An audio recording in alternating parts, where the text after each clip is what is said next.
Today, the battle arena will witness an epic battle featuring two of the most popular titans in the Monsterverse. On one end, a titan known for its benevolent nature, but one who will not hold back when it's time to fight. The one and only Mothra. The other, a female Muto specimen who has seen death, blood, but most importantly, earned one of the highest status symbols within the species, only awarded to the veteran specimens. This is no ordinary Muto. This is the Queen Muto. In this episode, we will go down to the hard facts and analyze their strengths and weaknesses to determine the winner of this fight. So sit back and get ready to witness this channel's first all-female fight to determine who is the ultimate queen of the monsters.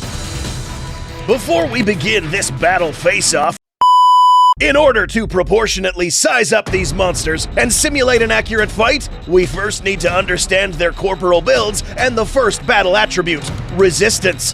Mothra, or also known as Titanus Musura, is a massive winged kaiju who evolved from the Lepidopteran order of giant insects, more specifically, moths. For this battle, we will not be using the larval form. At first glance, this monster looks quite massive. But by measuring it up close, we find that this animal's actual body is around a mere 52 feet in height. Its wings, however, cover a wingspan of over 803 feet, dwarfing the area coverage of its opponent. This creature's body was protected with a chitinous armor that covered its entire body, serving as a durable exoskeleton for a titan of this size. Similarly, the Queen Muto was also covered in an exoskeleton. But it's important to note that the Muto species also contain an endoskeleton, further strengthening its body.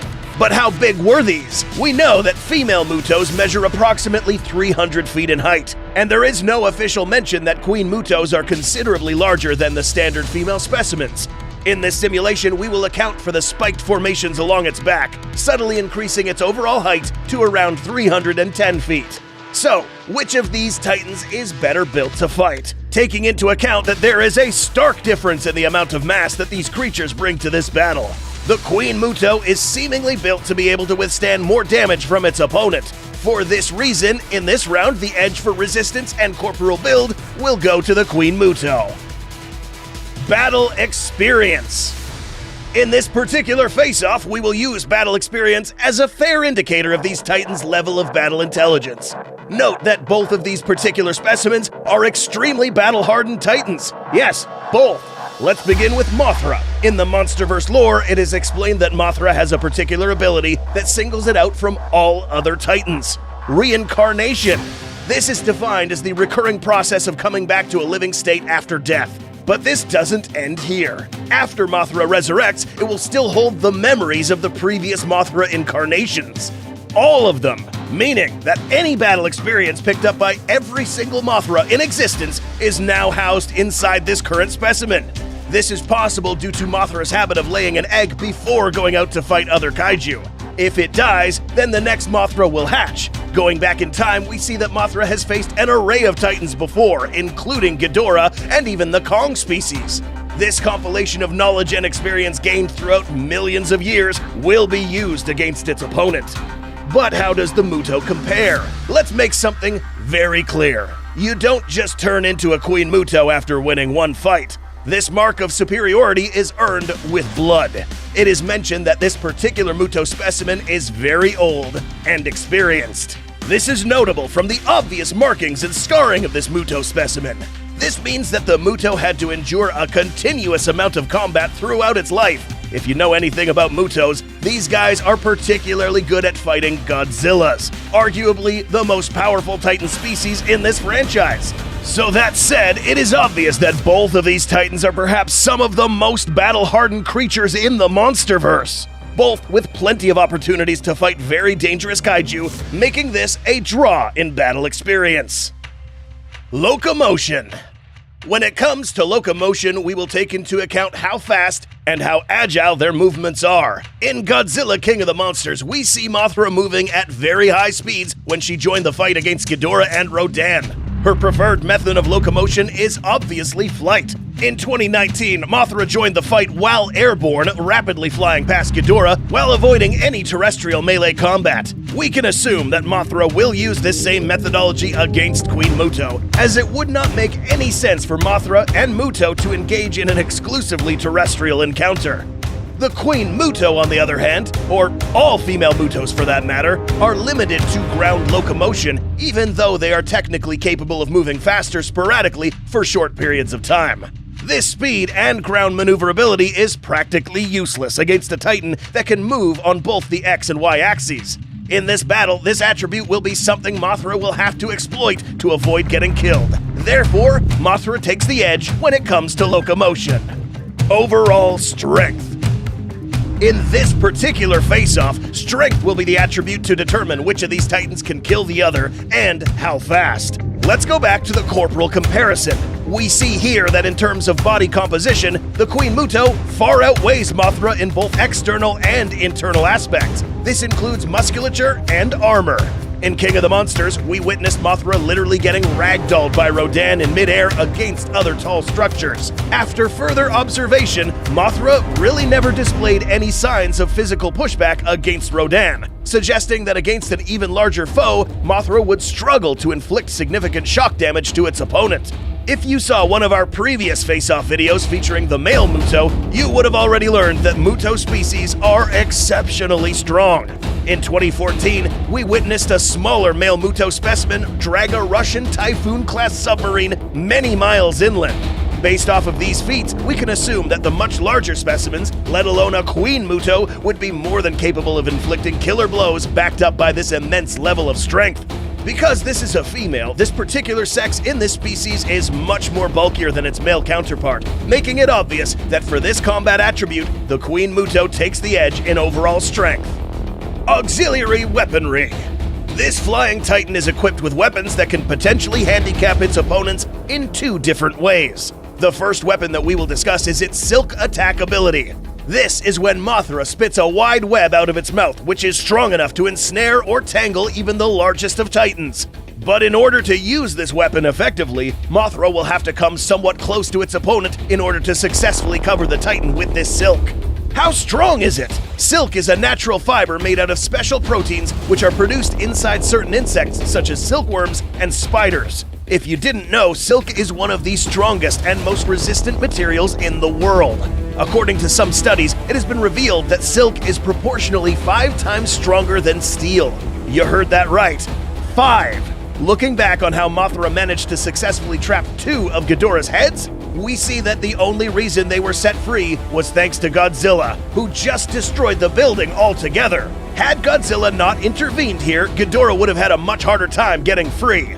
Mothra's abilities do not end here. These wings have the capability of glowing thanks to the natural phenomenon known as bioluminescence. These can glow in different color schemes, but the most powerful and damaging would be its God Ray ability.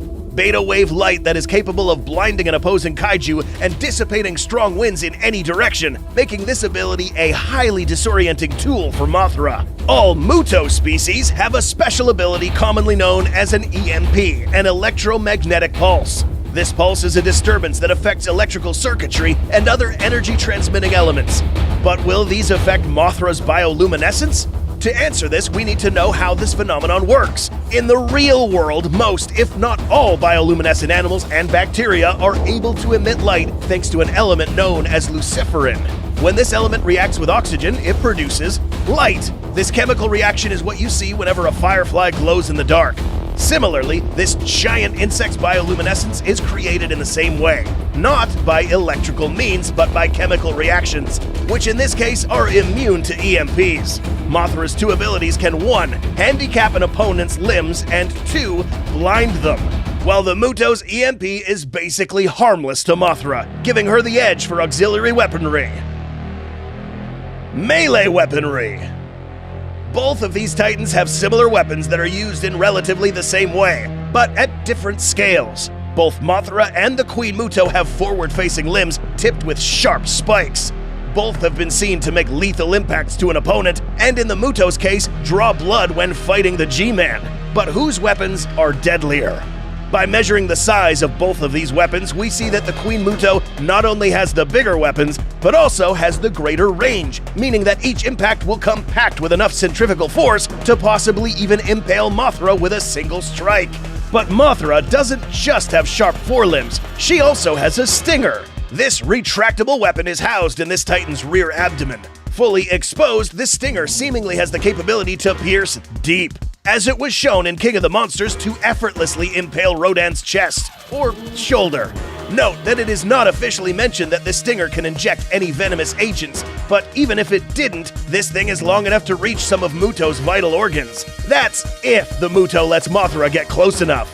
But is this stinger enough to win the edge? The answer is found in these weapons' effectiveness. While Mothra can arguably inflict damaging blows to the Muto, it's only fair to acknowledge that a single impact of one of these massive Muto claws is more than enough to one-shot a small Titan like Mothra, whereas it will take more effort to use and deploy these weapons effectively against a much larger opponent. For this reason, the Queen Muto takes the edge when it comes to melee weaponry.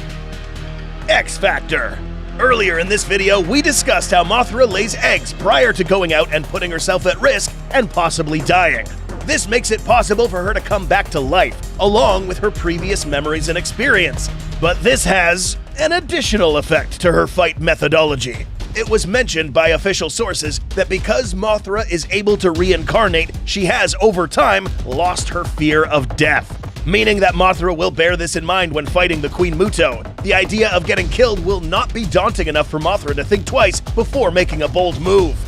Mutos are animals instinctually driven to terraform the surrounding biome, breed, and look for radiation sources. Female Mutos' maternal instincts are more finely tuned since this species exists to reproduce, meaning that if this Muto engages in combat during its reproductive stage, it will become even more aggressive, making fighting this Muto all the more dangerous.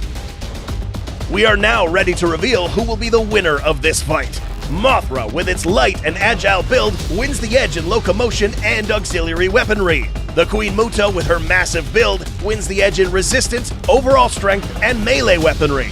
Both of these Titans are equal in the critical attribute of battle experience. By compiling all of our data, we determined that Mothra would be the close winner of this fight. But it can depend on a few things. Let us explain. Although the Queen Muto's stats looked as if she would win this fight, the attributes that carried more weight in this battle were these two: battle experience and locomotion. In close range, Mothra would not stand a chance against the Queen Muto, since we discussed that it would only take one blow to take down this smaller Titan. So, how did it win? It does not take a genius to realize that facing a much larger Titan head-on would get you killed. Mothra's approach to this battle would be obvious: keep your distance and wait for the right moment to strike. It just so happens that Mothra is equipped with the tools to allow her to get up close and strike a lethal blow. First, Mothra's blinding God Ray ability would be used to disorient the Muto, of course, at a safe distance, allowing Mothra to be able to get close enough to repeatedly ensnare the Muto's limbs until they are practically motionless. After Muto's limbs aren't able to protect her any longer, Mothra would now find an opening on Muto's only vulnerable spot: its nice, flat, exposed head. And by using its limbs to grapple onto this giant beast, it will now place itself in a perfect position to insert its stinger close to its brain or brain stem, paralyzing and killing the Muto in an instant. The other unlikely scenario would involve Mothra haphazardly getting too close to the Queen Muto and getting one-shotted by those massive claws. But realistically, Mothra wouldn't be stupid enough to let that happen. Having said this, it is obvious that both of these Titans are capable of killing each other, but the title of Queen isn't just earned by strength. It's earned by knowing how to use it. What do you think a battle between Queen Mothra and Queen Muto would look like? Do you agree with this analysis?